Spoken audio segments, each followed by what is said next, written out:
Now, speaking of our bread and butter, look what's coming up next, gentlemen. Oh, it's great producing by the Snake. Head-to-head matchups, which, by the way, on Sunday, I just threw out a cool 3-in-1 day. Had a pretty good weekend outside of the show. This is something that I do. So I'm not going to start. I'm just going to pat myself on the back as Sia Najad starts our head-to-head matchups. Where are we going this week, Sia? Well, we're going to pat ourselves on the back a little bit more because we went 2 for 3 on these last week, 3 for 3 the week before, 2 for 4 the week before, 3 for 3 the week before. We're killing, like, I'm just talking about me, of course, but we're killing the head-to-head stuff. So listen, of course, there's going to be bad weeks here and there, even the in-tournament stuff. And for the record, the finishing position market, 3 out of 4 for me last week as well. So again, this is why we say this is our bread and butter market. Tommy Fleetwood minus 110 over Tony Finau. Listen, I think Tony Finau, he is inconsistent. He might find something this tournament, but I'm not willing to bet on it when I'm just juxtaposing him against one of the more consistent guys over the last 4 to 6 weeks. Tommy Fleetwood has been really good. I'm waiting for the letdown spot for Tommy Fleetwood. I think it's coming, but I don't think it's coming here. And I think he's going to be better than Tony Finau. So again, when you look at the weighted tee to green and the approach and off the tee, Tommy Fleetwood checks so many boxes, and Tony Finau right now isn't doing that. So I think this is a good number, minus 110 over Tony. Shane Lowry plus 100 over Sung J M. This one's really interesting because Shane Lowry's not getting any respect in the betting market. Like, this number, by the way, was minus 120, and now it's plus 100. And if you look at his outright odds, which we're going to address in a little bit, they are really high. Like, he's 75-1. So there's something going on with the market that just doesn't like Shane Lowry. Seems like a market fade on him.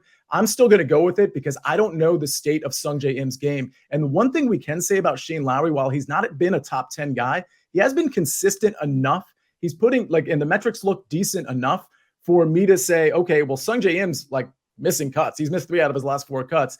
I think Shane Lowry's, I think this is a discount, unless there's something from an injury standpoint that I don't know, but I've looked and there isn't, and he's in this tournament. I think this is a very fair number. It shouldn't be going this way. I'll take the plus money. And then finally, Austin Eckroat minus 135 over Justin Suh. We talked about Eckroat, how good he's been with the ball striking. Justin Suh, the problem with him is he's a good golfer. That's not the problem. The problem is he's leaning a little bit too much on the putter, and this could become a putting fest, and that's going to be great for him, but I just don't think he's going to get there with the ball striking. So I'll take the red hot Austin Eckroat minus 135 over Justin Suh.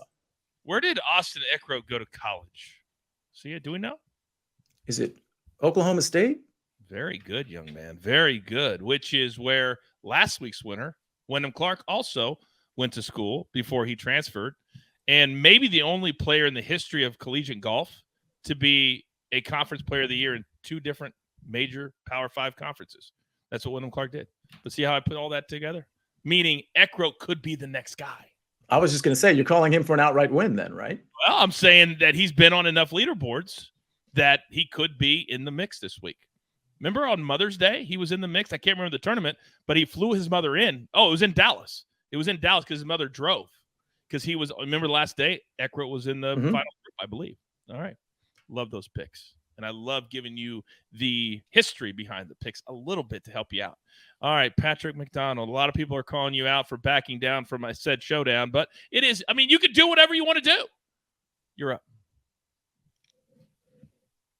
I just had to compose myself there for a second. Sorry, Coach. But we're gonna we're just gonna fade out the noise. We're going Siwoo Kim minus 130 over Andrew Putnam. Over the last 6 months, there are only 7 players in this field who can say they rank inside the top 50 in each strokes gained metric. Siwoo Kim is one of them. I think Andrew Putnam is a great play DFS wise, first round leader wise, like Sia said. But I think through the course of 4 rounds, Siwoo Kim's quality is just going to outshine Putnam. And then Corey Connors minus 130 over Patrick Rogers. This pick is pretty similar to the next one, which is Eric Cole, even money over Justin Suh. Suh and Rogers, kind of like Sia just said, a lot of short game, a lot of putting at this point. Corey Connors, much more reliable throughout the bag, especially in the ball striking metrics. And then Eric Cole is kind of just Justin Suh with better ball striking metrics at this point. And we're getting him at even money. So I love that one as well. Hey, Patrick, if you played, I don't know what the number would be, 13 weeks in a row, do you think you'd be tired? No, because I mean, he wears like these joggers, you know, and it's something with the blood. It keeps the energy levels up. So I think he'll be okay. Science. I just asked a question. I wasn't talking about anybody specifically. I didn't know. So personal. Wow. Jeez. Well, I was giving you the science behind it, like Sia said. There's levels to this, coach. That's true. I actually was talking about Eric Cole, just so you all know at home. He's played 13 weeks in a row. Crazy. But I'm not about to call a showdown on that one. No chance. No chance. Now, I'll do mine very quickly. You guys know what I do. I write down all the ones that I like, and I give them out. I love these picks. I mean, I love them. Kevin Streelman, former champion here. I contend he had a better finish to win the Travelers than even Jordan Spieth did. He once birdied, count them, is it 7? 6, 7. 7, right, Patrick? I believe it was 7. 7. The final 7 holes to win the golf tournament. He birdied 7 in a row, 12 through 18, whatever that is, to win the Travelers several years, like 10 years ago. It was an unbelievable finish. I love him this week over Ben Hahn. Then Harris English. He won 2 years ago. He's playing great golf right now. Hideki simply is not. And I'll take the hot golfer over the non-hot golfer at plus money. Tommy Fleetwood over Tony Finau. All the reasons he already said. Brian Harmon. This is his course. He takes this money every single year and pays for his travel for 12 months. That's how much he's made at this golf tournament. I love him over Seamus Power. And then Patrick Cantlay. Are you kidding me? Did you guys see Rory McIlroy after the U.S. Open? He could not have been more dejected. Sometimes you got to bet with your gut and not necessarily looks at strokes gained, weighted, tee to green, if that was correct. So I love Cantlay, who once shot a 60 on this golf course as an amateur. Yes, as an amateur. And he has been great over the years. I'll lay the 30 cents. Rory might not make the cut this week. I'm just going to say that. Wow. He might not make the cut this week.